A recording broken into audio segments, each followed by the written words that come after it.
Olá, pessoal, tudo bem? Vamos para mais uma aula de tratamento de resíduos industriais e hoje nossa aula será sobre caixas de areia e gordura. Mais uma vez, lembre-se da nossa pirâmide. Estão aí com o elemento combustível de vocês, força, mente aberta, disposição para aprender e vão anotando tudinho. Começando então pela caixa de areia, que são conhecidos como os desarenadores.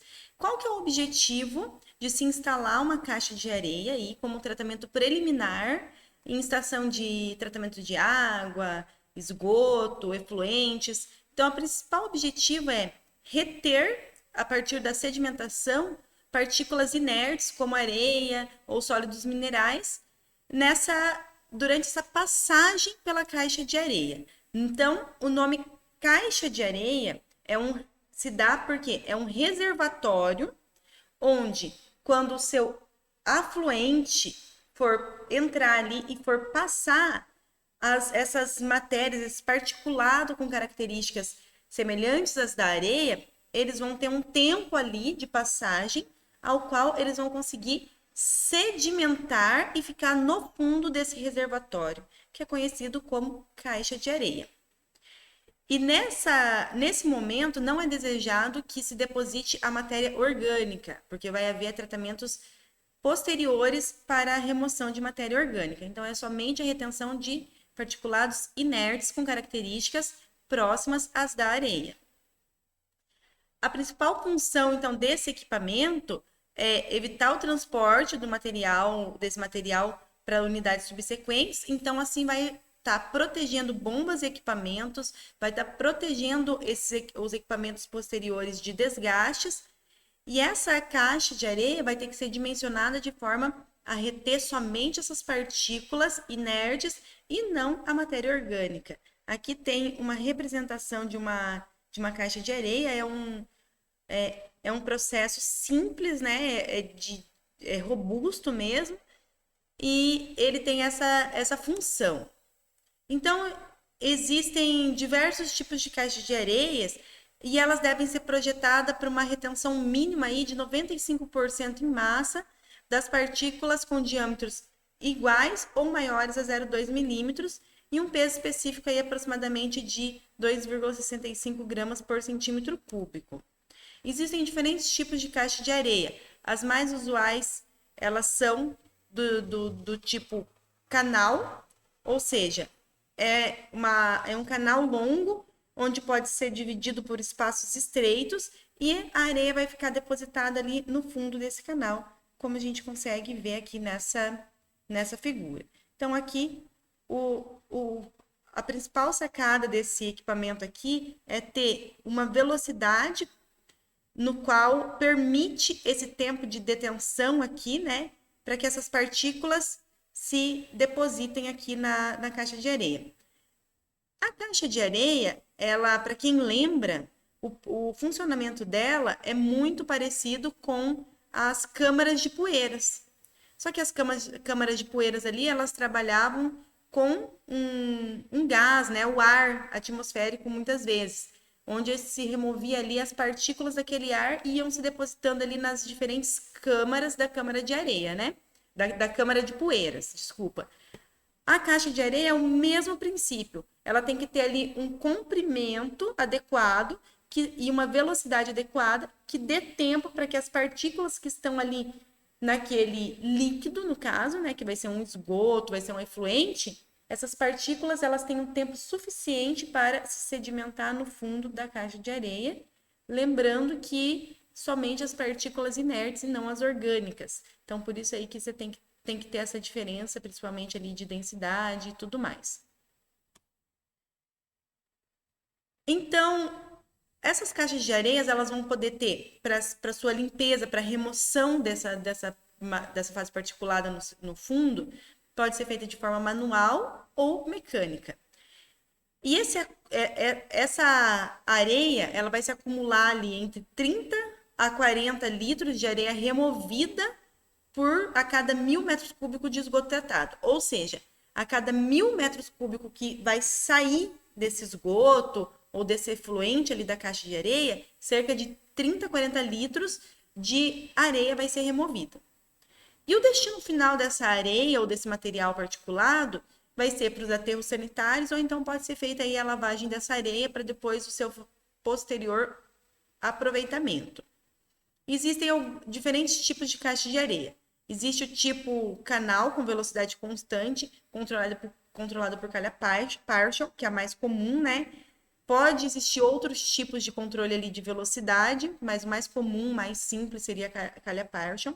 Existe a caixa de areia de seção quadrada em planta, com remoção mecanizada de areia, ou seja, a seção quadrada em planta, quando a gente olha a caixa de areia por cima, ela teria a largura e o comprimento igual, e a caixa de areia aerada. Dando uma olhada aqui agora na caixa de areia, onde a velocidade é controlada pelo sistema de calha partial, aqui tem-se algumas dimensões, né? Mas isso daqui foi um dimensionamento feito por um determinado processo. Essas dimensões não são fixas, elas devem ser dimensionadas. Então, aqui, quando a gente olha de cima, vista superior dessa caixa de areia, o que nós temos aqui? A largura da caixa de areia, o comprimento da caixa de areia, e aqui na saída, ou seja, o que a gente chama de ajusante à caixa de areia, tem-se aqui o sistema de calha partial. Essa parte toda aqui é a calha partial. Está localizada aqui. Ok? Então, essa calha partial vai garantir essa velocidade constante aqui na caixa de areia. Antes da caixa de areia aqui, o que nós vamos ter? O sistema de gradeamento, certo? Lembrando que as grades, né? Elas não. A largura da seção das grades não necessariamente tem que ser a mesma largura da caixa de areia, tá bom? O que acontece é que, às vezes, a largura do canal das grades ele pode ser menor do que na caixa de areia, que aqui vai ter essa amplitude. Então, normalmente aqui as grades elas vão estar sendo colocadas nessa largura aqui, certo?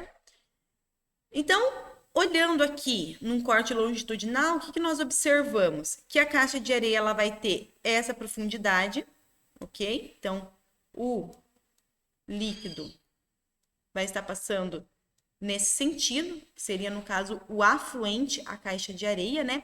Aqui seria, o que a gente vai chamar aqui? O que entra na caixa de areia é o afluente para a caixa de areia e o efluente, ou seja, o que saiu das grades, certo? Então, vai entrar aqui nesse sentido. Ela vai ter um comprimento ao qual é um comprimento que dê o tempo suficiente de acordo com a sua velocidade para que essa areia, esse material particulado, sedimente no fundo da caixa de areia, ok? E na saída dela, vamos ter aqui esse sistema de controle de velocidade que é a calha partial. E vamos falar um pouquinho mais dessa calha partial. O que seria essa calha partial? Na calha partial, a gente pode fazer o controle, a medição da vazão e o controle da velocidade da caixa de areia. Então, assim, o que acontece? Muitos sistemas instalam a calha partial justamente para esse controle rigoroso da medição de vazão. Existem muitas instituições, principalmente públicas, universidades, que instalam esse sistema aí. Por quê? Porque normalmente o esgoto ele é cobrado em cima da quantidade de água, vamos dizer assim, que é gastado. Só que o que é gasto de água, muitas vezes não é a água que vai depois retornar para o esgoto. Então, às vezes, essa cobrança em cima da quantidade de água gasta com o esgoto, ela não seria real, ou seja, acaba se pagando mais pelo esgoto do que realmente é lançado na linha de esgoto. Então, muitas universidades, setores públicos instalam essa calha partial, onde é feito a medição de vazão real que está sendo lançada para o esgoto. Por que eu digo que muitas vezes esse esgoto, a água consumida não é a água que vai ser lançada no esgoto? Porque ela pode ser, por exemplo, utilizada para regar plantas, para outras finalidades que ela não vai necessariamente depois retornar ao esgoto, como seria, por exemplo, a lavagem de mãos ali no banheiro. Aí sim vai para o esgoto. a descarga que se dá, aí sim vai para o esgoto. Mas a parte de regar plantas nem sempre vai para o esgoto, outras atividades. Então, se na saída da linha do esgoto ali, do setor onde tá querendo se avaliar essa vazão, for instalado o sistema de calha partial, pode ser feita a aferição exata da vazão que está sendo lançada para a linha de esgoto para o tratamento lá da companhia de água. Então, dessa forma, a companhia de água consegue fazer a cobrança exatamente em cima da quantidade da vazão de esgoto que está sendo mandada. Só que essa parte de instalação de calha partial ali, ela é por conta do cliente, vamos dizer assim, de quem está interessado em dizer que, olha, o esgoto que eu estou mandando é menor, o volume dele, a vazão dele é menor do que a vazão de água que a gente gasta. Então, isso é por conta do consumidor de água, né?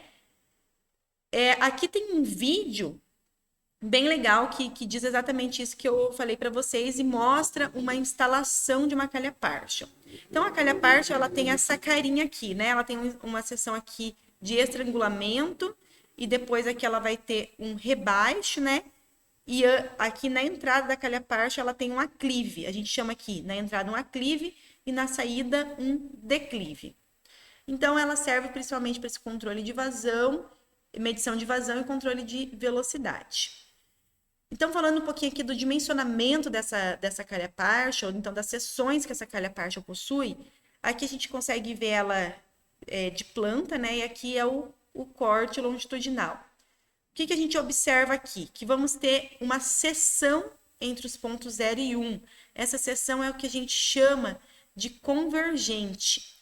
Nessa seção é onde vai haver um nível da água aqui.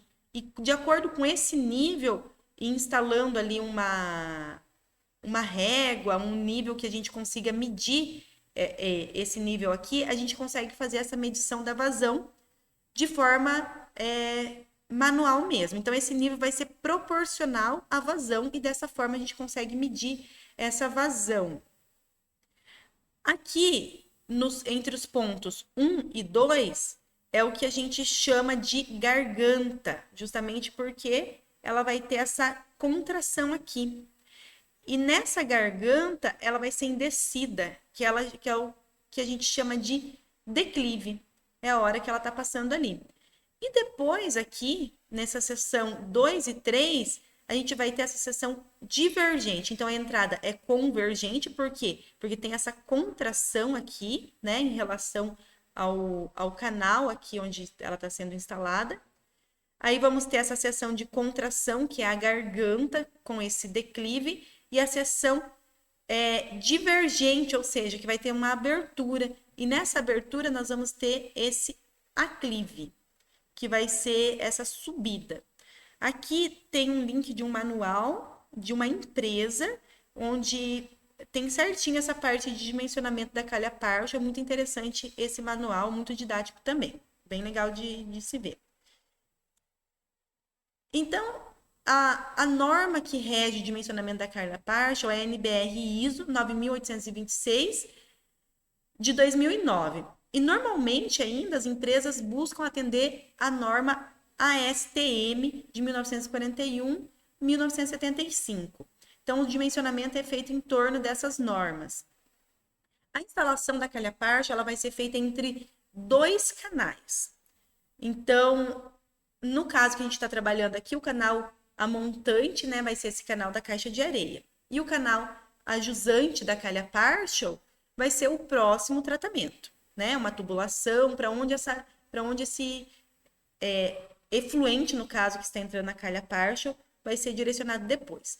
Então, o primeiro canal é o canal de aproximação e ele vai ser mais largo e profundo, de modo que da entrada na calha, para quebrar essa turbulência e criar esse fluxo uniforme. Então, na entrada da calha partial, vai ter que ter essa seção mais larga para ter justamente esse fluxo uniforme para que a gente consiga fazer essa medição da vazão.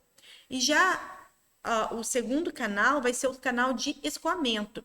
Esse canal de escoamento pode ter a mesma largura da saída da calha partial, pode ter ou não, né? Então, assim, anterior à calha partial é necessário que seja mais largo.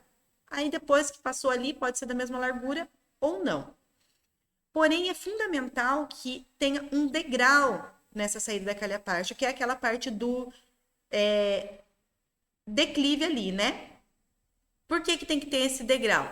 Para que a vazão escoe rapidamente e para que evite esse refluxo, ou seja, essa volta desse fluxo ali para a caixa de areia, no caso. Então, a calha ela deve ser perfeitamente nivelada e aprumada para garantir essa exatidão na medição de vazão. Então, na hora da instalação, esse é o principal controle que deve se ter na instalação, que ela tem que ser bem nivelada e aprumada para garantir essa medição exata da vazão. Então, a calha partial, ela é de manutenção simples. A forma construtiva dela dificulta o acúmulo de sedimentos. A vistoria vai depender das condições de operação do equipamento e deve ser feita uma limpeza frequente ali, né, para evitar eventuais deformações causadas e também deve-se verificar eventuais deformações causadas por instalação inadequada. Então, assim, além da limpeza, tem que ser feita essa vistoria frequente também na calha. Claro, quando a gente fala de frequente, não é todo dia, não é toda semana, é um determinado tempo. Logo após a sua instalação, essa frequência tem que ser uma frequência com intervalo de tempo menor. Por quê? Porque a calha recém foi instalada, então tem que se verificar melhor ali com o tempo se realmente está atendendo a demanda ali. Depois, quando verificou que tá tudo certo, esse tempo pode ser espaçado e feito essa verificação ali com o decorrer do tempo. E a vida útil da calha, ela vai depender muito da sua utilização. Então, aqui, o que a gente consegue observar? Conseguimos observar aqui, então aqui é o canal a montante da calha, né? Podemos ver que ele é mais largo aqui do que aqui na calha. Aqui a gente vê essa régua, que seria para essa medição, né? Que vai ser proporcional à vazão. E aqui a gente tem, nesse caso, instalado um sensor ultrassônico. Porque esse sensor ultrassônico, ele faz acoplado a um computador, com um programa específico para isso, ele faz a medição exata da vazão e ele consegue fazer ali com uma frequência bem grande de medição de vazão. Então, a gente tem um número de dados muito maior do que se toda vez tivesse que um operador vir aqui e verificar esse nível aqui, né, para poder saber qual é a vazão que tá passando ali.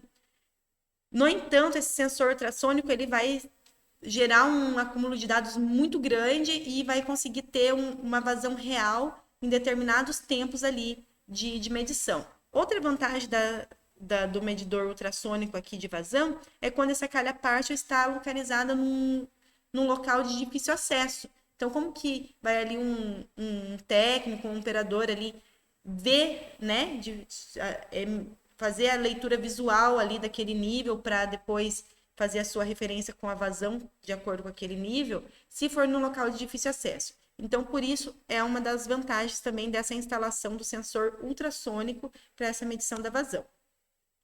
Então, do dimensionamento da calha. Para se dimensionar a calha partial, vai ter que entrar em tabelas. Essa daqui é uma das tabelas, né? Existem mais tabelas onde pode se encontrar essas dimensões. Naquele próprio manual que eu passei para vocês, o link, também tem mais dados ali de dimensionamentos. Mas essa daqui é uma das formas de se dimensionar essa calha partial. Vão ter dois parâmetros aqui que vai depender principalmente, esse NSK, da vazão que vai estar sendo operada. Então, essa vazão de operação, né, ela é um dado do projeto. Então, quando a gente vai dimensionar uma calha partial, a gente tem que saber qual a vazão máxima e qual a vazão mínima ali do processo. Isso é um dado de projeto. Então, com esse dado de projeto, o que nós vamos calcular? com esse dado de projeto, vazão máxima e vazão mínima, nós entramos aqui nessa tabela, vamos ver aqui em qual dessas dessas vazões aqui se encontra a vazão máxima e a vazão mínima que a gente está trabalhando. Vamos dizer que a vazão mínima e máxima se encontra aqui nessa faixa, a vazão mínima e máxima se encontrando nessa faixa, nós sabemos que a largura nominal da Carla Partial, ela vai se encontrar aqui em 9 polegadas. E o que é essa largura nominal da Carla Partial? A largura nominal dessa Carla Partial seria esse comprimento aqui, tá? Isso aqui seria essa largura nominal da Carla Partial. Então, ela se encontra em 9 polegadas. E o que mais que a gente vai saber disso daqui? Nós vamos calcular, então, de acordo com a vazão máxima, a gente calcula essa altura máxima da lâmina de água, contando o rebaixo da calha partial. E com a vazão mínima, a gente calcula a altura mínima. Então, com dados de vazão máxima e vazão mínima, a gente vai calcular essa altura máxima e essa altura mínima referente a essas vazões máxima e mínima. E esses parâmetros K e N, nós vamos retirar aqui da tabela. Aqui é um outro tipo de caixa de areia, que seria essa com seção quadrada, e com esses raspadores aqui mecânicos, né? Então, esse raspador ele vai girar aqui e vai jogando essa areia aqui do fundo aqui para essa seção, ou seja, vai ser feita de forma mecanizada essa remoção do fundo da areia do fundo da caixa. E as caixas de areia aeradas, que são, então, inseridos ar aqui no fundo dessa caixa de areia. Isso para quê? Para garantir que a matéria orgânica não se sedimente. Lembrando que essa velocidade do ar que vai entrar aqui, ela não deve ser tão grande para não elevar as partículas de areia. Na verdade, isso é muito difícil, porque esse ar, a densidade dele é baixa, né? Então, é difícil que faça com que arraste essa areia ali. Mas, mesmo assim, tem que garantir que isso não ocorra. Então, do dimensionamento da caixa de areia. A velocidade que a gente chama de velocidade hidráulica, que é a velocidade de passagem, né? No sentido ali do comprimento da caixa de areia, normalmente é fixada em 0,3 metros por segundo. Por que usa essa velocidade de passagem de 0,3? Porque é uma velocidade ali que garante que não vai haver a deposição de matéria orgânica juntamente com a areia nessa caixa de areia, e também não vai arrastar, é uma velocidade com que garante esse tempo de permanência ali suficiente para que haja a deposição, então, dessa areia. Velocidades inferiores a 0,15 vai ocorrer a sedimentação ali da matéria orgânica. E velocidades superiores a 0,4 vai haver o arraste da areia sedimentada. Então, por isso, as caixas de areia elas são dimensionadas para essa velocidade de passagem na caixa de areia. E essa velocidade, como que ela é mantida constante? Então, ela vai ser mantida constante normalmente por uma calha partial instalada após a caixa de areia, ou seja, ajusante ao fluxo ali da caixa de areia. Então, aqui, o que é esse rebaixo, né? Quando eu falei ali da altura, aquele H que a gente tinha ali, de acordo com o rebaixo da caixa de areia. Esse H foi aquele H mínimo e máximo que a gente calculou lá na calha partial. Esse H é o H que nós calculamos aqui, de acordo com a vazão mínima e a vazão máxima. E nós colocamos aqui nessa equação para a gente calcular esse rebaixo da caixa de areia. Então, esse rebaixo vai ser localizado a montante, ou seja, antes da calha partial, e a jusante da caixa de areia, ou seja, depois da caixa de areia. E ele vai ser calculado de forma que vai manter a velocidade constante no canal, mesmo com a variação de vazão. Então, vai haver uma variação nesse H de acordo que se mantém essa velocidade constante aqui, nessa passagem da caixa de areia. Então, é dessa forma que é calculado esse Z. Então, levando em consideração a máxima vazão e a mínima vazão, em consideração automaticamente aos valores máximos e mínimos obtidos aqui desse H. E a largura e comprimento da caixa de areia, ele vai ser calculado para a vazão máxima de operação ali da caixa de areia. Então, para calcular essa largura e esse comprimento, a gente utiliza a vazão máxima. Então, como que a gente vai calcular essa largura da caixa de areia, né? O que seria essa vazão máxima? Essa vazão máxima é justamente a velocidade hidráulica de passagem ali na caixa de areia pela sua área da seção transversal. E qual que é a área da seção transversal da caixa de areia, né? A área da seção transversal da caixa de areia vai ser a largura dessa caixa de areia, certo? Que é o B, dividido pela essa altura. Só que essa altura, nós vamos considerar esse H menos o Z. Então, a gente não vai considerar essa profundidade da caixa de areia. Vamos considerar somente essa parte aqui de cima. Por quê? Porque a gente está falando da largura da caixa de areia. Nós estamos falando aqui da velocidade hidráulica que está passando aqui. Então, essa velocidade hidráulica ela é relacionada com essa área da seção transversal, que é a largura pela altura aqui. E essa altura é esse H menos E. Então, dessa forma, a largura da caixa de areia vai ser calculada, né? Levando em consideração essa vazão máxima, esse H menos E, vezes a velocidade hidráulica. Só fazendo aqui uma relação com a aula de gradeamento, quem que é esse H menos E? Esse H menos E é justamente aquela altura ajusante que a gente falou lá na aula de gradeamento. Então, o que é essa altura ajusante lá da aula de gradeamento? Vamos voltar aqui.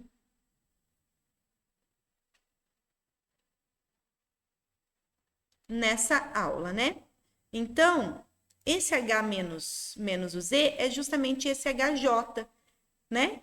Da aula de gradeamento, tá bom? Então, se tem esse HJ, você tem um H menos E. Ou se você tem um H menos E, você sabe que é o HJ que vai ser utilizado lá no dimensionamento das grades, ok? Então, voltando aqui, como que se vai calcular o comprimento da caixa de areia? Então, para calcular o comprimento da caixa de areia, a gente tem que considerar a condição mais desfavorável. Qual que é a condição mais desfavorável? É quando o tempo, né, que leva para esse tempo de residência, de acordo com esse comprimento da caixa de areia, é igual ao tempo que a partícula leva para sedimentar. Ou seja, seria o tempo de coleta da partícula aqui no final da caixa de areia. E para qual partícula que a gente vai calcular esse tempo aqui? Para a menor partícula que se pode ser coletada na caixa de areia. E qual que é essa menor partícula? É a partícula de 0,2 milímetros de diâmetro com peso específico de 2,65. Na verdade, a gente está relacionando o que é essa velocidade de sedimentação? Essa velocidade de sedimentação seria essa velocidade terminal dessa partícula, né? Com essas características aqui. Então, assim, nós temos o quê? Que esse comprimento da caixa de areia, ele é dado pela velocidade hidráulica, ou seja, essa velocidade de passagem na caixa de areia, que é o 0,3, né? Por esse tempo que se demora para passar aqui, essa multiplicação, né? De comprimento vezes o tempo, ele vai dar velocidade vezes o tempo, vai dar esse comprimento da caixa de areia, certo? E qual que é essa altura aqui? Ou seja, essa altura, quem que é esse H menos E? É justamente essa altura que essa partícula tem que sedimentar para chegar ali na extremidade, na verdade, da caixa de areia, né? Porque o H menos E vai garantir que a partícula vai chegar aqui. Aí, se ela chegar aqui, né? Se ela chegou aqui, ou seja, esse caminho que a partícula vai percorrer e vai bater aqui. Se ela bateu aqui, ela vai escorregar aqui para o fundo da caixa de areia. Então, a gente está considerando isso daqui para a menor partícula que deve ser coletada nessa caixa de areia. Então, as partículas maiores que elas automaticamente vão cair antes do que ela aqui, vai estar garantido que elas vão estar nessa caixa de areia. Então, essa altura, a gente tem que levar em consideração essa velocidade de sedimentação, que é justamente essa velocidade terminal da partícula aqui, e esse tempo que essa partícula leva para sedimentar. Se a gente igualar esses dois tempos, que é o que a gente chama da condição mais desfavorável do processo, que a gente vai estar garantindo ali que a menor partícula está sendo coletada lá no final desse comprimento dessa caixa de areia, igualando esses dois tempos, nós vamos chegar que essa velocidade de sedimentação é dada por essa equação aqui. E se a gente considerar que essa velocidade de sedimentação é 0,02 metros por segundo para essa partícula aqui de 0,2 milímetros de diâmetro e peso específico de 2,65, considerando a velocidade hidráulica de 0,3 metros por segundo, que é o recomendado para a caixa de areia, nós vamos chegar que o comprimento da caixa de areia é dado por 15 vezes H menos E. Só que aqui a gente vai ter que multiplicar por um fator de segurança, ou seja, a gente sempre dimensiona a mais do que exatamente o calculado, isso para dar essa margem de segurança. Dessa forma, o comprimento da caixa de areia vai ser dada por 22,5 vezes H menos E. Lembrando que isso daqui tudo foi calculado para essas velocidades nessas unidades aqui. Então, o H e o Z, eles também devem estar em metros por causa desse fator que nós temos aqui antes dele. Outro parâmetro que existe, né, que a gente tem que garantir que ele esteja nessa faixa aqui de 600 a 1.300 metros cúbicos por metro quadrado por dia, é a taxa de escoamento superficial. O que seria essa taxa de escoamento superficial? É a vazão que está passando nessa caixa de areia pela sua área superficial. O que é sua área superficial? É quando a gente olha a caixa de areia de cima, né? Quando a gente olha a caixa de areia de cima, o que nós vemos? Nós vemos a largura e o comprimento da caixa de areia. Então, isso é a área superficial de areia, da caixa de areia. E essa taxa superficial, elas tem que estar nessa faixa. Então, a gente vai fazer essa razão. Então, a gente vai fazer isso para máxima, para vazão máxima e para vazão mínima, né? E essa área superficial, ela vai ser a largura da caixa de areia e o comprimento da caixa de areia. E o que é isso daqui? Significa que vai estar passando, vamos dizer assim, 600 metros cúbicos, né? A vazão por cada metro quadrado dessa caixa de areia em um dia. É isso que essa taxa superficial quer dizer e tem que atender a essa norma aqui.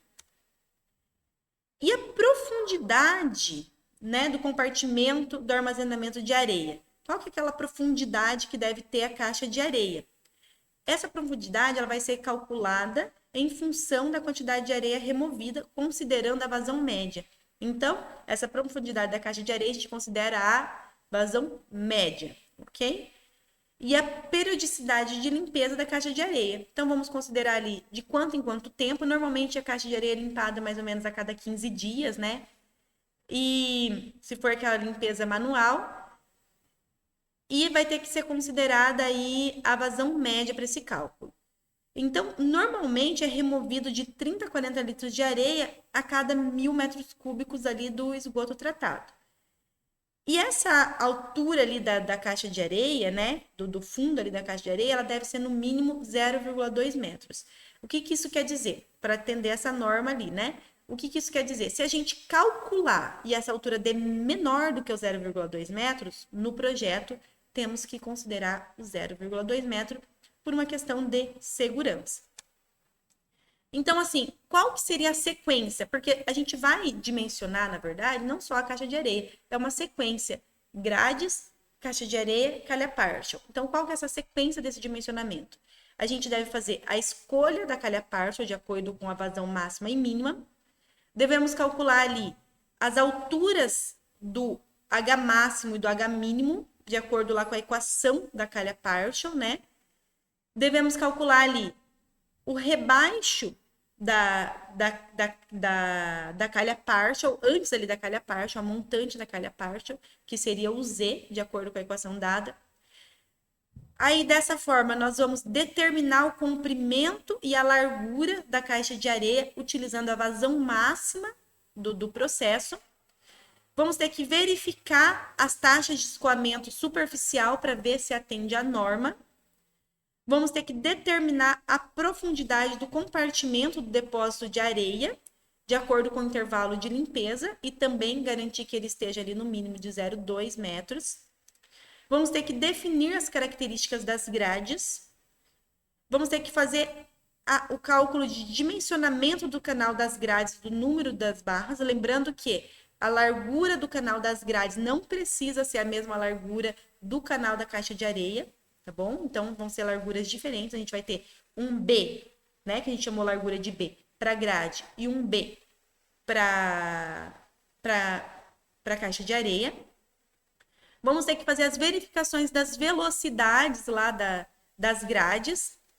No caso, lá na aula de grade foi dadas as velocidades de passagem que deve ter ali nas grades. Tem que fazer essa verificação se está naquela faixa. E vamos ter que fazer a verificação das perdas de carga das grades e a determinação da lâmina líquida a montante da grade. Então, essa seria a sequência.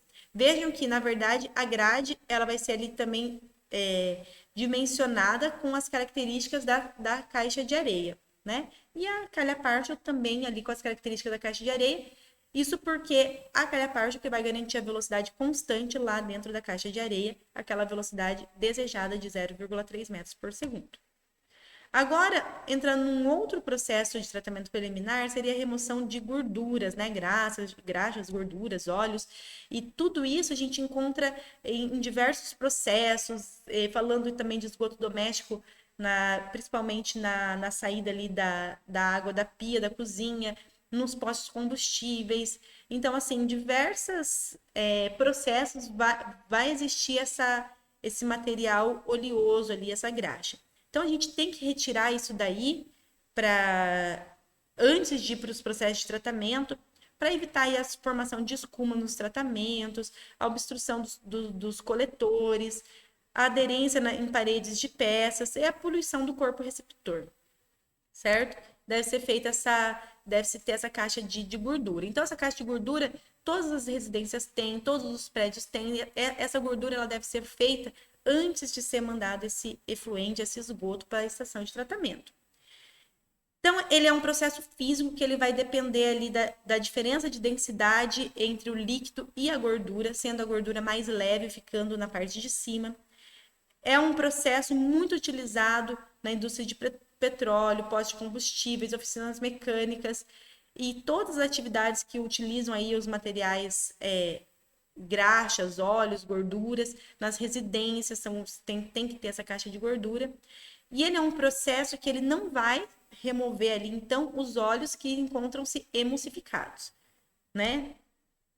A finalidade já foi comentada aí, então, para evitar a obstrução de tubulações, aderências e perturbações no funcionamento de equipamentos, evitar a formação de odores e aspectos desagradáveis nas unidades posteriores e a danificação aí dos equipamentos. Um esquema simples aí de uma caixa de gordura seria aqui que a gente vai ter a entrada, né? Ou seja, o afluente nessa caixa de gordura. E aqui, o que vai acontecer? Vamos ter aqui essa parede, né? Que não vai permitir essa passagem dessa gordura que vai ficar aqui sobrenadante para a saída, né? Então, não vai haver essa passagem direta aqui para a saída. O líquido, ele vai descer, a gordura, ela vai ficar para cima. A gente pode ter aqui um filtro também para garantir que outras partículas não vão aqui para a saída. E aqui na saída vai estar saindo somente o líquido sem essa gordura. Existem diversos modelos de caixa de gordura, elas podem ter seção retangular ou seção circular e deve ser feita a limpeza periódica nessas caixas de gordura. Eu acho assim que principalmente as pessoas que moram em casas já tiveram essa experiência desagradável quando a caixa de gordura ela está cheia, né? ela atingiu a sua capacidade máxima e começa aí a transbordar gordura para todo lado, às vezes volta para a tubulação da pia da cozinha, que é onde vai estar ligada a caixa de gordura, é o encanamento da pia da cozinha, nas residências, e o que acontece? Quando essa caixa está cheia, essa gordura volta ali para o encanamento da pia da cozinha, então por isso que a gente tem que saber ali qual que é o tempo máximo de operação dessa caixa de gordura, e essa gordura deve ser retirada, e dado o destino correto aí então, né? Então, do dimensionamento, o que vai ter que ser feito? Vai ter que ser calculada essa área necessária para essa caixa de gordura. E essa área ela vai depender da vazão máxima do afluente, do que vai estar entrando nessa caixa de gordura. Então, esse aqui seria a vazão máxima. E esse V é a velocidade mínima de ascensão. Ou seja, a menor velocidade com que a partícula, com aquela partícula de gordura, vamos dizer assim, né? Não sei se a gente pode chamar de partícula, mas aquela gotícula, vamos dizer, de gordura, a menor velocidade com que ela vai se acender, ou seja, que ela vai subir. Então, qual que é a menor velocidade que ela de subida dela e para a vazão máxima do afluente que vai estar entrando ali. E essa velocidade mínima de ascensão, ela vai ser dada por essa altura do líquido, ou seja, essa altura que essa partícula tem que vencer até chegar nessa superfície, e pelo seu tempo de subida dessa menor partícula. E o volume de gordura acumulado, ele vai ser dado em função do tempo. Então, na verdade, é como se fosse uma vazão, né? Mas a gente chama aqui de volume em função do tempo. Certo? Então, qual que vai ser esse volume em função do tempo acumulado na caixa de gordura? Ele vai ser calculado ali para a vazão média desse esgoto afluente, levando em consideração aí a concentração de gordura desse afluente e a densidade dessa gordura. Aqui, esse cálculo aqui, né, ele é feito em relação a isso daí. E como que a gente calcula essa concentração de gordura? Existem dados, tabelas que levam em consideração o número de pessoas que está utilizando, o processo. Então, existem diversas tabelas. Aqui a gente já vai utilizar isso daqui como se fosse um dado. Mas, quando a gente vai dimensionar, vamos supor, vai dimensionar a caixa de gordura para um condomínio, né? Ou vai dimensionar a caixa de gordura para uma casa, para uma indústria. Então, ele vai levar em consideração o número de pessoas, né, a quantidade de água por pessoa utilizada. Então, existem diversas tabelas para a gente chegar nesse parâmetro concentração de gordura afluente. E essas tabelas são de fáceis acesso aí, só basta buscar na internet, existem diversas tabelas para isso. E sempre estando atento ali com a legislação, né? E qual que vai ser, então, esse tempo necessário entre uma limpeza e outra? Que vai ter que ser feita essa limpeza, essa caixa de gordura. Vai se levar em consideração aí o volume desse reservatório de gordura e o volume da gordura acumulada num determinado tempo, né? Então, dessa forma, vai ser calculado esse tempo entre as limpezas. É claro que a gente deve trabalhar aí com uma margem de segurança. Vamos supor aí, o tempo de limpeza tem que ser, se for um processo industrial, algo assim, que tem que ser algo bem frequente. A limpeza tem que ser a cada 15 dias. Normalmente não se espera esses 15 dias, né? Porque pode ter alguma interferência ali no meio desses 15 dias, a gente garante fazendo essa limpeza antes. A cada 15 dias, vamos limpar então aí a cada 10 dias, tá bom? E o tempo de detenção hidráulica, ou seja, esse tempo de passagem por essa caixa de gordura, ele vai depender ali muito da temperatura também que esse afluente vai estar entrando. Se essa temperatura for menor do que 25 graus, normalmente esse tempo aí de detenção ele pode estar entre 3 a 5 minutos. Só que se essa temperatura ela for maior do que 25 graus, então essa separação da gordura ela vai ser mais difícil, né? Então, vai ter que ter um tempo maior ali de detenção, em torno de 30 minutos. A vazão máxima, ela vai ser calculada com base na vazão média. Então, ela vai ser ali 50% a mais do que essa vazão média. Ou seja, a gente vai multiplicar aí um fator de 1,5 pela vazão média. E o volume da caixa de gordura, ele vai ser dado ali pela essa vazão máxima, a gente vai utilizar a vazão máxima, e o tempo de detenção, que vai ser de acordo ali com a temperatura do seu processo, esse tempo de detenção. Então, pessoal, eu espero que tenha ficado clara essa parte ali. E agora eu acho que para esclarecer um pouco melhor, vocês vão lá para a lista de exercício e tentem fazer lá os exercícios e qualquer coisa vocês me procurem. Muito obrigada aí pela atenção de vocês e até a próxima aula.